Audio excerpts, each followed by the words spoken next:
Welcome to Talkin Shit, the podcast where we get real about the unfiltered truths women face in the quest for perfection. I'm Jana, your host, a dietitian and fellow woman navigating the pressure to have it all together, the perfect body, career, relationships, and making it all look effortless. Who set that standard anyway? Here, we're calling out the diet fads, hustle culture, beauty standards, and everything else that keeps us feeling stuck. But we're not just venting, we're diving into how to break free and rewrite the rules on your terms. So, grab a coffee or a glass of wine and let's talk some shit. Together, we'll uncover how to live a life that's unapologetically yours.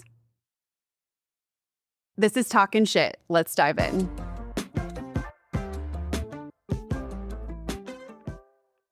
All right, everyone, welcome to the Talkin Shit podcast. I must say I am probably the most nervous for this podcast because of the relation that I have with this woman. Well, I'll share a little bit. So I have Amanda on here. Amanda is my business coach and also someone that I greatly look up to as it relates to a clinician. She's a registered dietitian. She has taught me so many things, and she's also been a driving force for the topic that we're going to dive into today, which I think many of you listening today are going to really resonate with. So Amanda, thank you so much for being willing to be on Talkin Shit. I know we have a lot to talk through, but before we get into it, introduce yourself. Let us know who you are. Yeah. Thank you. Well, first of all, thank you so much. I'm humbled by your comments, Jana. But I'm Amanda Liptak. I am the CEO of Nutrient Rich Life Nutrition Coaching. And we are a holistic and functional practice. And we're based out of Ohio, but we're a virtual practice. So we literally just like span our wings everywhere. I also do business coaching. And yes, Jen and I have been working together for some time. So let's get right to it. Yes. Okay. So when we were going back and forth just before we started recording, we talked about this theme of the idea that you have to do everything in order for everything to like keep going and keep spinning and really like work. And this was something that you and I worked through, particularly you supported me in this, is the idea of stop trying to do everything. And when we had that conversation, my initial thought back to that was, well, then who the hell is going to do it? Right? Like it's just me, myself, and I. And if I don't do it, then who's actually going to do it? And it started this deeper conversation. And I think a lot of women can really resonate with this is you have to like do everything in order to feel like you're successful, in order to make the thing happen. We see this particularly in weight loss, right? Like do all the things and then you'll lose weight. But usually it doesn't really work that way. So tell me why this is really important and something that we need to talk more about. I think where you are in your mindset is absolute key. For anything that you want to do in life, you want to run a business, you want to, start a weight loss journey, you want to begin, a hobby or work towards, doing a marathon or whatever that you want to strive to do. Where you are in your mindset is going to be the foundation that drives you. And so often we want to start by like checking off the boxes, and that's the plan. The plan is to like do the tangible things. And so the more things that we do, we feel like, well, I've done the things and I've added a lot of things. I should start seeing the results, right? But sometimes our mind doesn't align with the actual actionable items, that we're actually doing. And so I see this most often in clients who come to me and say, I got so much done today. And they show me their list that they've accomplished and it could have like 12 things on it. And so, I feel really, really good. I was very productive today. I got all this stuff done. And you know what? I just sat down on the couch and I literally just like feet up, like wanted to just pass out. Like, I know that I had a good day when I feel that way. And I said, really? Because let's talk about that, right? Because you're productive on the days that you only do one thing. You're still productive. You're productive when you're laying on the couch sleeping, you're productive. Yeah. That's productivity right there, but how we've been conditioned by society to think that the more that we do, the more productive we are. And I want to challenge that and say, are you productive or are you just busy? Being busy is not necessarily being productive. I can accomplish one thing for the day and really focus and be intentional in that one task. Resist multitasking, dial into what I need to do, get the one thing done. But that means that I gave 100% of my attention to that one thing I didn't try to multitask and be everything to everybody that day, I'm still the same amount of worthiness that I was if I would have accomplished 12 things as I was if I would have accomplished one. And Yeah. so that starts with the way that we think about it, not what we do about it. Yes. Well, and it's so interesting because a lot of women will say like, yes, I've checked off all the boxes. I've done the 12 things. I've had the water, I've eaten the meals, I've done the gym sessions. Right, like you just start listing it off and then at the end of the day, they're burned out and exhausted and literally holding on for dear life of hoping that tomorrow they can keep the same level of, and I'm air quoting, productivity up. And then the reality of life hits and it's like, oh shit, I can't keep this up. Like this is exhausting. This is causing more burnout. And like you like to say is mental health is health. Right. And Mm, so if you're feeling, if the things that you're doing for your health are actually causing you to feel more anxious, more depressed, more burned out, more exhausted, it's not health. Right. right. Like, so we have to press pause and say, okay, sometimes the next best step is taking something off of the to-do list so that you can actually take a deep breath. Because here's how it shows up, right? Like you mentioned, like at the end of the night, you sit on the couch and you're like, "Oh, okay, I can finally take a deep breath. Maybe if you have kids, all the kids are to bed. Like I can finally get a moment to myself and maybe just want to scroll and check out. And what happens? You start drinking that bottle of wine or Mhm. you do zoom out, right, or zone out, and you find that you're 2 hours on social media, and now you're not getting the Netflix. sleep you need, right? On Netflix. Yes. And so it actually goes into these unhealthy behaviors that are not contributing to your health because you tried to keep up with this list that literally is made for a machine. It's not made for a human.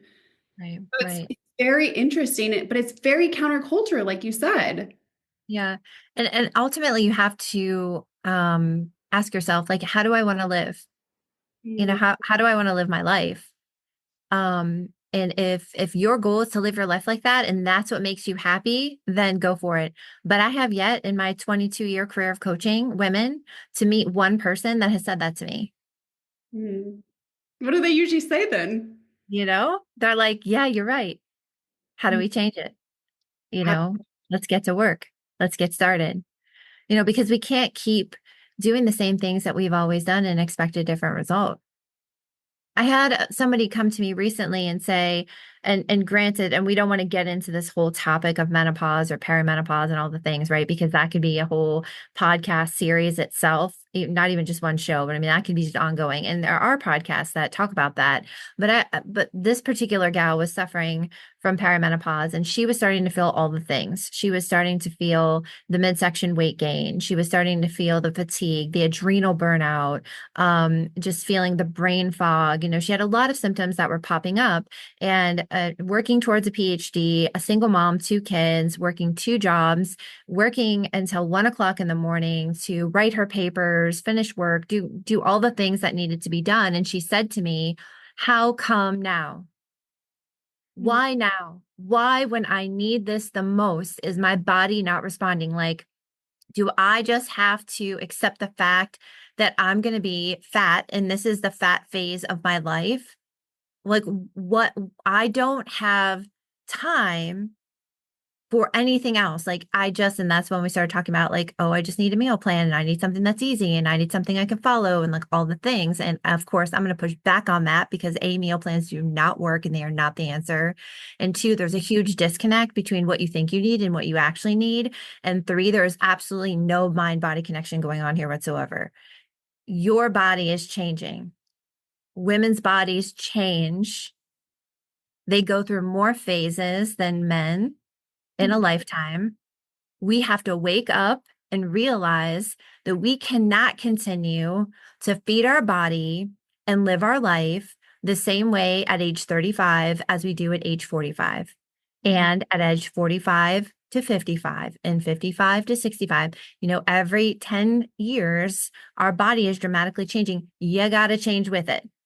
Mhm. Stop being in denial that you can keep doing all the things that you've always done, and you can always get that result of getting into those skinny jeans, of being able to get 5 hours of sleep and still run and catch a plane and be at your prime to do your sales presentation and get on the red eye and come home and take care of your kids.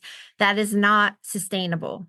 And Mhm. guess what? It wasn't sustainable when you were doing it, but your body was way more forgiving because you were in a place of abundance when as far as hormones and chemicals. And now we're in a place where things are starting to change, right? And so to all the women out there who are going through all of these changes, no matter what phase of life that you're in, realize that it is your responsibility to become aware that you need to change as your body changes. Mm.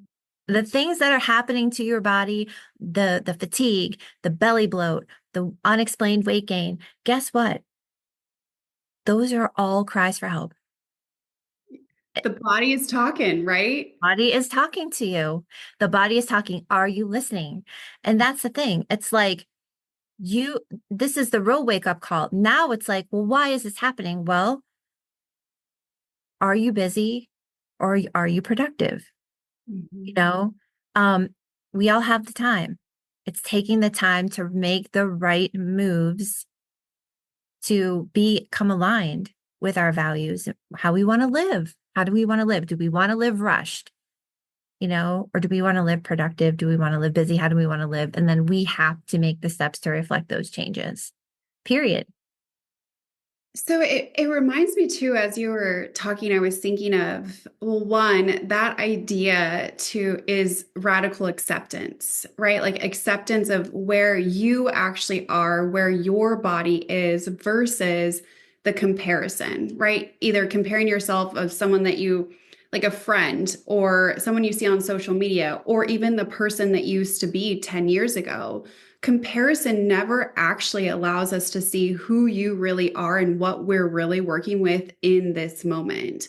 And so if you can acknowledge, right, like be really real and really honest with yourself, which, oh my, that right there, if you can be really real and really honest with yourself, Mhm. right there, you're going to start seeing changes because now we're working with what we have in front of us, not with what you are comparing yourself to or what you wish you could be, right? Which anytime we're in that, we're not going to be able to move anywhere because we're not actually dealing with reality and with what is currently like your body saying and expressing in ways that we just need to tune into. Mhm. And that's exactly the reason why people feel like they need to do more. Mm. Yes. I mean, that just is if I add more, right, then I can achieve that thing, or I can be that thing, or I could be like that person. Like the answer is doing more and it's adding more. And I just need to try harder. And that's this whole idea of like willpower and things like that. Like when I coach clients, like I take that out of your vocabulary. There's just certain ways that we talk in our practice, and willpower is not in our vocabulary. Perfection is not in we don't talk about perfection because it doesn't exist. You're just reaching and reaching to grab for something that is not tangible. It's not actually achievable. And so it can always be better. It can always, right? We can always find something to nitpick and be better about it. Can we be on a journey of discovery, or can we be just on a journey of progress and allow things to refine over time? To me, that language is much more neutral than trying to be perfect at something. The problem is that society has glorified that term and they've rewarded especially women for doing that. Mm. So, and that could be work related, that could be learned in the home, it could be generational, it could be from a personal relationship between a husband and a wife, or a boyfriend and a girlfriend, or whatever. And that's something that is learned over time, right? And so we have to learn to accept that that doesn't need to be a relationship that plays on our self-worth, right? But in comparison, when we can start comparing ourselves to others, the moment you start comparing yourself to someone else, you're stepping out of alignment. You Mhm. cannot make strategic moves in your business or in your health when you're out of alignment. You can't, because you're not thinking with the facts, you're thinking with your feelings. Mm. Oh gosh. It's Yes. that fact versus feeling Yes. again. And feelings are real, right? Like feelings are real and they're not facts. Nope, they're not. So, okay, this reminds me of something that for my own personal life, what I share with coaching clients and really where they start like astronomically seeing improvements is when they learn to say, I can't do that. And this is actually, this gets a little bit into like pride or ego or whatnot, because there's something in us that always says, oh yeah, I can do that. I can do that. Like you constantly want to say like, yes, I can do that, because for various reasons. But the moment someone can say, I really can't do that, or I can do that, but I can do it at this time, they start navigating their own one internal dialogue and also setting boundaries of what is within their capacity to allow them to still remain in that productive lens versus that busy lens. But to be able to get to that point to say, I can't do that, is there's so much resistance to Mhm. even thinking, because frankly, like we've been told, oh, you could do whatever, like you could do anything, right? Like you can do anything. We tell that to kids all the time. And yes, you can, but maybe it's in 3 months, right? Maybe you can't do it now. Maybe we need to, structure it. We need to time it. We need to put boundaries around it, because yes, you certainly can do all the things, but maybe not all the things right now. So Mhm. that is very, to be able to say that no, to say that can't, to establish like what feels good for you is so powerful in being able to, one, still feel productive, but not be busy, right? And still feel good in your own skin and what is truly in alignment with what you like, the capacity that you have in this moment. Mhm. And something that you can say is like, I can't tell you the number. And believe me, I appreciate all these messages. I really do. But I get messages all the time, email, direct messages or social media, and people will say, Amanda, I saw this book and I thought of you. I would love your review on it. Mm. What do you think about this diet? Have you heard of this supplement? If I send you the link, can you review these supplements for me? And those are things that I appreciate that people see me as a person that they can trust to evaluate and also provide an honest feedback and answer for them. However, I don't have the capacity to do those things. I mean, I work off of my ABC list. I even color code things. I got all the things here. I got all my things, I'm going to highlight, I'm going to do everything that I need to do to keep me focused and keep me organized and on task. And I just have a little space for that. And so what I've learned to say, like at first, I didn't know how to respond to this because I don't want to offend people. I don't want to make it seem like they're not important to me, that I don't value them. Because I do. I value every single follower, every single client, everybody I have a connection with on some level. But at the end of the day, I can't answer everyone's questions. Like I may be a dietitian, but out of due respect, I am not your dietitian. I might not be your dietitian, right? Like, and so answering these things actually can put people more at risk because I'm really not providing them a well-rounded, mindful, intentional response because I can't, because I'm really not their practitioner, right?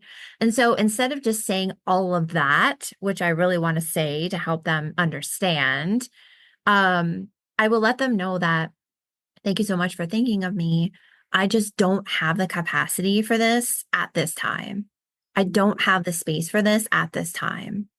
You know, um, Hope you're doing well. Check back with you soon because my focus has to be on those other responsibilities. It can't be on those things, right? And I certainly don't have time to sit down and read a 200-page book and provide a review, right? So it's okay. It's okay to say that I don't. So if you are a business owner, if you're a coach, if you are somebody who owns your own business, you have to be selective in where you're spending your time, you know? Um, and you can do that without offending people and Okay. without adding things to your list. Yes. So another pushback that I hear from a lot of women within the coaching space, right? Because coaching calls are just such an intimate time to really get to the core of what's really going on. And a lot of women will share like they are very nervous to set boundaries because they don't want to be perceived as not being nice. And I always like to push back on that because the goal really isn't to be nice. The goal is to be kind. So when we are trying to be nice, we're only considering the other person. Usually your needs, right? Like individuals' needs aren't being considered. But when you're being kind, both sides' needs are being considered. So your needs are being considered and the other person's needs are being considered. The goal is not to be nice. The goal is to be kind to both parties. And this is something, right? Like you are certainly willing to be right, creating a compromise potentially and wanting to serve as much as you possibly can, but not at the expense of your own health and well-being, which is usually what happens, especially for women that are caregivers, right? Like we have that caring side of us. That's part of what is our strength, our feminine energy. We want to do that. It's built into our DNA almost. Yeah. And for several generations, it's also been our downfall because I do not know, or I've met very few women, I'll just say that, that feel at ease, that feel calm, that feel really good in their body, that feel healthy, strong, all those things. Very few women. That's, I think both of us want more women to be that, right? That is the goal. And it's going to require a shift. It's going to require a different narrative. It's going to require different conversations and big time boundaries. Yeah, and I think about this, my grandmother owned a restaurant. She was both my grandparents were business owners, very, very busy people. I remember if I wanted to go see my grandmother, I had to go to her work.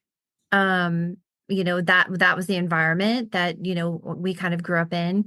And I will remember her, my grandfather would come for dinner or whatever, and she would personally plate his meal and serve it to him. And I noticed as a small child, especially as I got older, maybe 10 or so years old, I started to realize that like she was never eating. Like I never would see her eat. She would never feed herself. She always had a cup of coffee.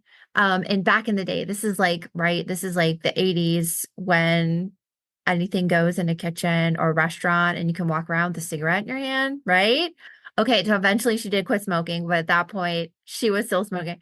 With a cigarette in her hand, coffee, probably like cream, sugar, all the things. Like she was living off of coffee and cigarettes, and she was literally making sure everyone else had everything they needed all the time. It was never taking care of herself. And when she actually passed away, we were in the limo, and I remember we were driving from the funeral home to the cemetery, and my grandfather saying she literally worked herself to death. She put herself in the ground. And I have always carried that with me to think that like as I build my business, that I owe it to myself and my family, and also maybe her legacy even, to not do the things that she did, like right, learn from the things that I observed that were extremely unhealthy behavior. And but if I wasn't intentional about wanting to change the situation, I could have easily repeated it, right? Because that's what I was exposed to. That's what I learned. And that's what, like, that environment that was luckily, my mom was not a victim of that environment. She is a very hard worker, but she drew boundaries, extremely healthy, very focused on her health, even to this day. And she taught us that that is not how you want to live, you know. And so, but I love my grandma and I love what she stood for, and I love all the things she was able to accomplish and all the things. But that really, really was something I carried with me. And I have clients that will say, I will actually, make my husband or my boyfriend's lunch, and I'm not making my own lunch. Mhm. I'm packing the kids' lunch, or I'm making sure that on my meal plan for the week, I have the kids' dinner all planned out and ready. But, I know I shouldn't eat X, Y, and Z, but I just end up eating what they eat because all the reasons. I don't want to be a short order cook. I don't want to create more expenses in groceries. I don't have the time to plan for myself, right? And so when we break it all down and say, you're already doing the task, Mhm. you don't need to create more time and space. You need to change the method. Once you can understand the method needs change, then we can make the pivot. It's how you're looking at it. It's your mindset that needs to change. It starts with the way you see it. When you change the way you see it, the things you see will change, period. And that goes from everything, right? And that's such a huge eye opener for people. Yeah. And so it's learning that, wow, like, again, I've created all these excuses to do for other people so that they could show me that I'm valuable. I need to see I'm valuable. I don't need them to show me I'm valuable. The value begins with me, period. That's it. It reminds me of one of my favorite quotes from Peter Crone. He's a spiritual advisor, essentially. And he says, love includes you too. So often, right, we're giving this love to everyone else. But if that other person, let's just say, so a lot of women will come to me and they'll say, I decided to invest in my health because I do not want my daughters in particular to pick up the habits that I know I'm allowing them to see, essentially. And when we take a look at that, if their daughters, right, were to engage in the same behavior that they were engaging in, they would be like, no, right? Like they would say, you need to have your breakfast, you need to take a rest, you need to maybe take a nap, every couple of days. You need to, right, like set boundaries. It's okay to say no, right? Like usually they are able to give that advice, but it's very hard to receive that advice. And I think that gets into a little bit of that love factor, but also that worth factor is you're establishing that for yourself and you actually have control over that for yourself as well. Yeah. What I think the biggest thing is that, moms, business owner, like again, just all women need to understand that like people that you are surrounding yourself with, your family, your friends, people are watching you. They're watching what you're doing. And the best example that you can provide is to lead by example, is to actually do it. I was on the call today with a client who was talking about she has a boyfriend that she's been living with for quite some time. And, a little bit of an older couple, they kind of come together, merge their two lives. He has his rhythm, she has her rhythm, but, they're really jiving and vibing and it's like going great and all the things. And so, we had this conversation about like, how does she bring him on board to become healthier, to eat healthier, to have a healthier lifestyle, because her lifestyle is really moving towards this direction. And she obviously cares about him and she wants that for him as well. Well, number one, you can't force people into making change. They have to be ready. They have to be in a stage of readiness. However, can we provide the opportunity for them to be in a stage of readiness? We can. Can't make that decision for them at the end of the day. That's their decision. But also the environment that you're providing, if you're the one doing the grocery shopping, if you're doing the cooking, they're watching what you are doing. Your kids are watching what you're doing. The people around you in your environment, regardless of their age or stage in life, are watching what you're doing. And the best example that you can set is to walk the talk. So Walk the talk. You have to. It's like you're a manager, like, right? When I was working at a manager in a hospital or a corporate in my corporate nutrition days, right? And it's like you have a team and that team is looking up to you. You are the boss. And and the thing is that the things that your employees do are a reflection of your leadership. And so you have to walk the talk. You can't control everything that they do. You can influence the things that they do. Mhm. Right. And so that's where we need to understand that like a lot of things in life are parallels. I see this high, functioning career ladies who come into my practice who are so busy, who don't have time, that are super smart and all the things. And I will say, you're doing it at work. You need to do Right. it at home. Why is this resistance, Mhm. right, to doing it at home, right? Like if you're giving everything to your work, we need to shift that. We need to shift that focus. But Yeah. setting the example, like there is not some magic fairy that comes over you once you reach a certain age and have all of a sudden have responsibility. And all of a sudden you don't have to take care of yourself anymore. You just take care of other people that are in your life, like your kids or aging parents, or now you have a cat or a dog, right? And so all of your focus shifts to them. And so you're going to stop running and you're not going to feed yourself well. And you're going to, like, right. And it's like, no, that's not how it works.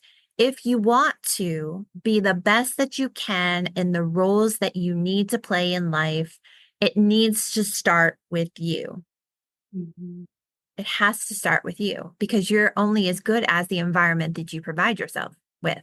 You're trying to provide this glorious environment for your kids. Why are we not providing? Why are you not part of that situation or equation too? And that part of that conversation? you know. And so it's really seeing like one exercise that I will give clients is like, um, I want you to literally do less this day, whatever the day is. It could be like a Saturday. Okay, my Saturday would normally be like I'm gonna clean the house. I'm gonna go take the kids to two sporting events. I'm gonna go grocery shopping. I'm gonna do like all the things. I want you to take a certain time of the day and I want you to sit with you and rest. And what does that feel like? And most people, and it could be like an hour, right? We're not trying to like turn everybody's world upside down. We're like baby steps, right? Progress. It could be like an hour because they weren't taking anything. And Right. most people will tell me, well, I did it. I did the thing that you asked me to. But the whole entire time that I was sitting there, I felt like I should have been doing something else. And I just couldn't really relax. Well, that's a really good indication that you need to keep practicing this. Yes. Yes. You Because keep that is practicing. literally the state of your body throughout the entire day, whether you're aware of it or not. Right. Right. And when we look from a clinical standpoint, a lot of people will say they'll love when I like share like, we focus a lot of on inflammation in our practice. So they love when I share like anti-inflammatory tips and different types of things. And I'll say to them, the state of your nervous system contributes immensely to the state of your inflammation in your body because food stress is stress. Low level chronic inflammation is stress. It is been called numerous times in numerous studies the silent killer. Mm-hmm. You don't see it. Other people can see it around you, but you don't see it and you don't feel it until after it's a problem. Right. Yeah. But it does show up, right? Because a lot of times women will say, I just something just feels off.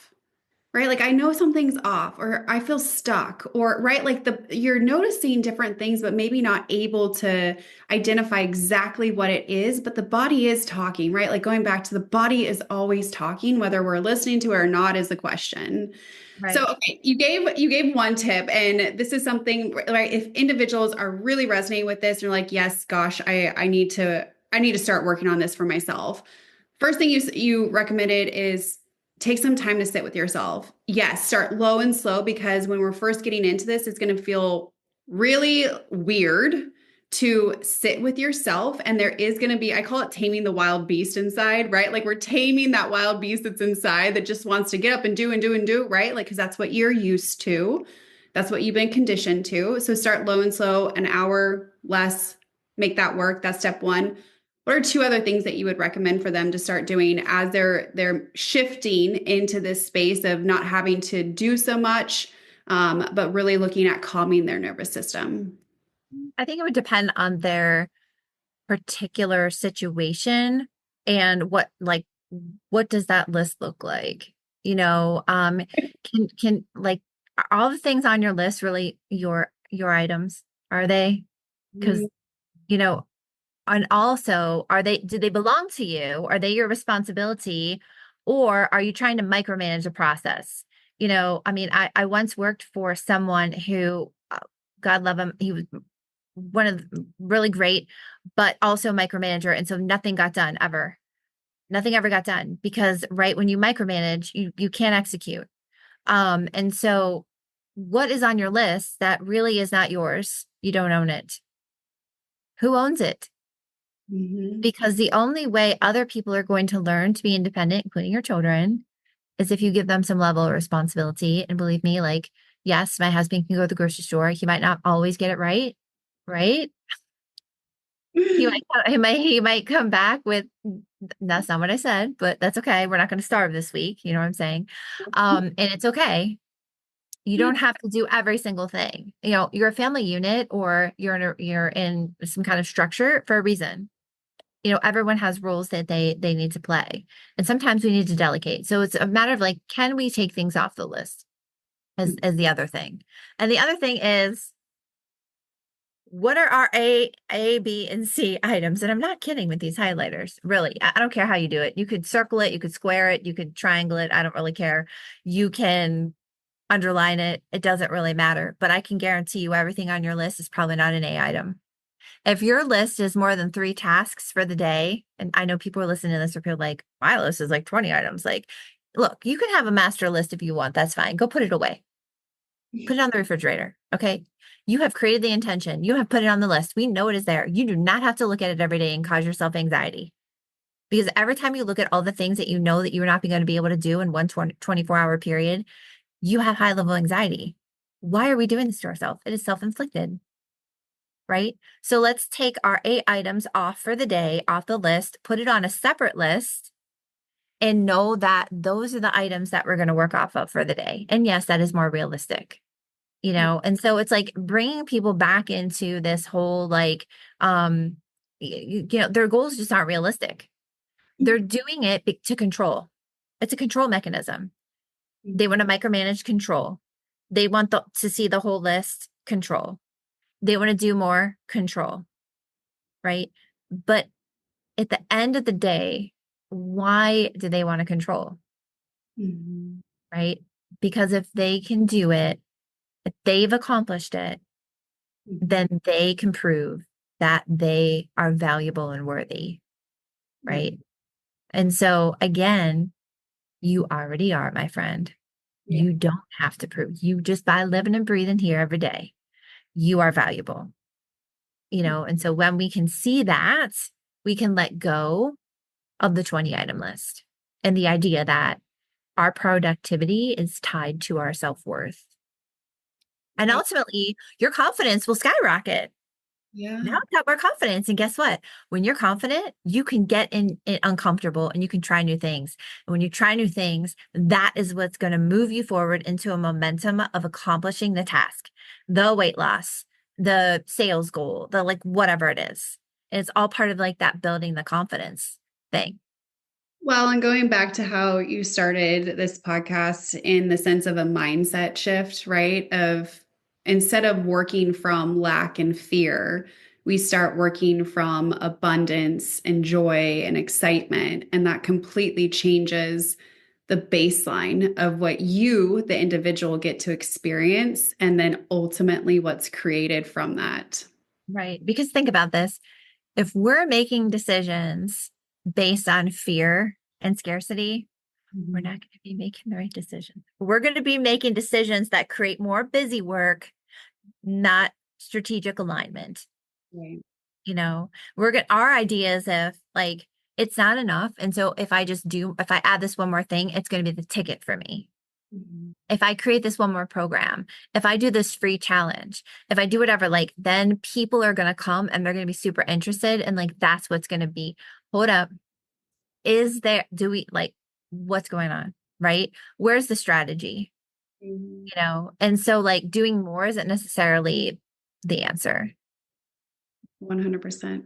Mm-hmm. Well, Amanda, I could talk to you forever. This is such a good topic. I'm so glad that we really just, I think, gave women permission to start assessing, like, are you being productive or are you being busy? Is it working or is it not working? And if it's just being busy and it's not working, then why are you doing it? Right. And Yeah. gave them some steps to take to start that process to really feel in more alignment with their own life, for the life that they want to create. So I thank you so much for being willing to open up this conversation, talk some shit with me. I know that we'll probably get a lot of feedback from this. Yeah. Anytime. Thanks for having me, Jana. This has been Talkin Shit. If you like this episode, please give it a thumbs up or leave a review on the Apple Podcast app. If you want more episodes, click that subscribe button. And if you want to learn more, visit healthwins.org. Talkin Shit is produced and hosted by me, Jana. This production is also made possible by the Community Media Access Collaborative. Learn more at cmac.tv. See you next time.